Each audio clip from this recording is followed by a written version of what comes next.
Hi, my name is David MacLeod, and in this information security awareness lesson we're going to talk about passwords. I could talk for an hour about this subject, but let's see what we can get through in 6 minutes. Well, that's the target anyway.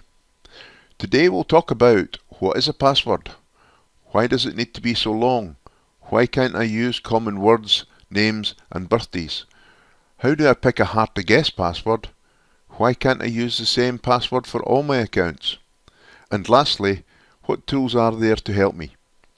What is a password? Passwords are your keys to your computer or device and should be treated like the keys to your home. They tell the computer or device or internet website that I am trying to communicate with that it's me, really me, and not someone else trying to impersonate me. And as we use our computers to do more things in our everyday work and personal lives, this becomes more and more important.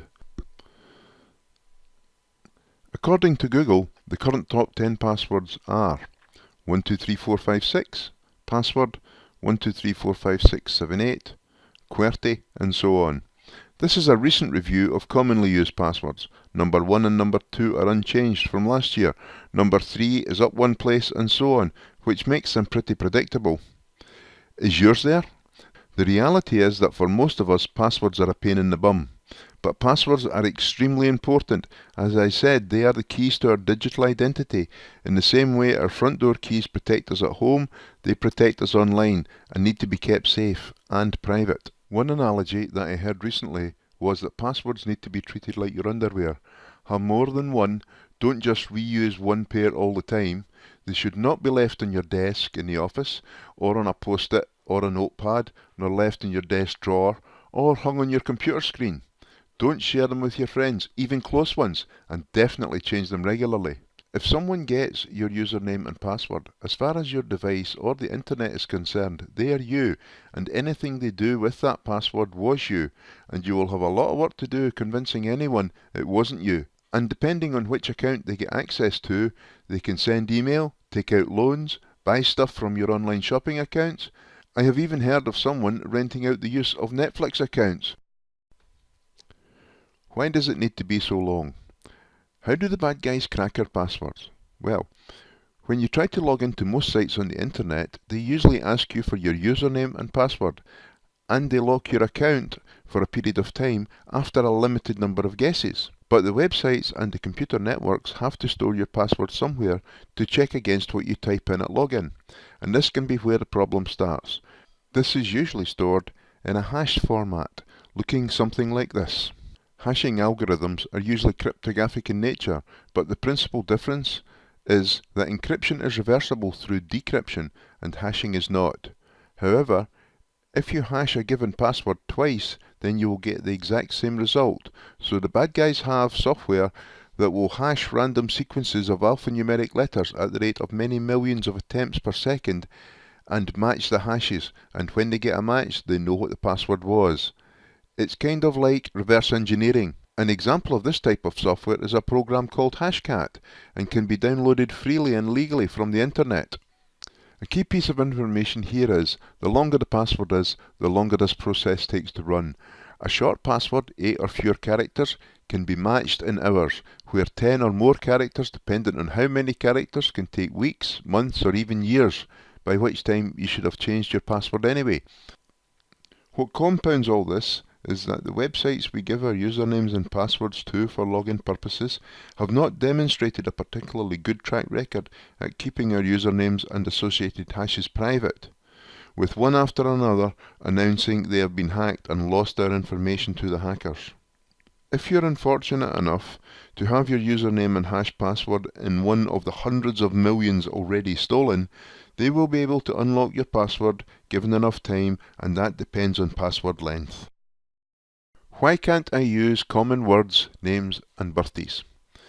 Simply typing out a couple of words with some numbers thrown in and maybe a special character like a pound sign is how most of us create passwords, often using a pet's name or a favourite relative's name with a date of birth. Unfortunately, this is not even close to where we need to be, as a modern dictionary-based password cracker, again Hashcat, that I mentioned a minute ago, will do this, but this time with dictionary files, which are effectively lists of words to work out this type of password. In fact, it can do it in minutes and sometimes even seconds. This is a text file called RockQ, downloaded from the internet with 14 million real passwords in it that have already been cracked. This is a typical dictionary file. You get them with every English word, or in fact for any language. There are many variations of this type of file readily available, including place names, pet names, dates, and of course events. The program will just run through every entry in the file until it finds a match. They will also look to do phrase checking for multi-word phrases or words and numbers. The software has been designed to work out passwords, so using names of people or places, even when mixed with numbers, is not very secure. A hacker can run through a dictionary text file, including all the names, in a few minutes. So, David 2018 Aberdeen, even though it is quite long, would be easily guessed by password cracking dictionary software. So don't use real names or real words, because the dictionary cracker software will be able to guess that very quickly. How do I pick hard-to-guess passwords? When it comes to picking a hard-to-guess password, you can either pick a phrase that you can remember, or in this case I picked out two not often used and unrelated words which I got by searching Google for least used English words. For this exercise we're going to use draconian and ossify. I chose these because they're not made up of letter sequences that make shorter words like skullduggery, where skull would be seen as a word and possibly reduce the time taken to crack the password. Now misspelled draconian becomes Draco and ossify becomes ophizai, giving me, well, I'm not even going to try and say that. Now add a capital letter, never the first one. The software will check for that automatically. A number and an underscore just to mix it up, giving me this.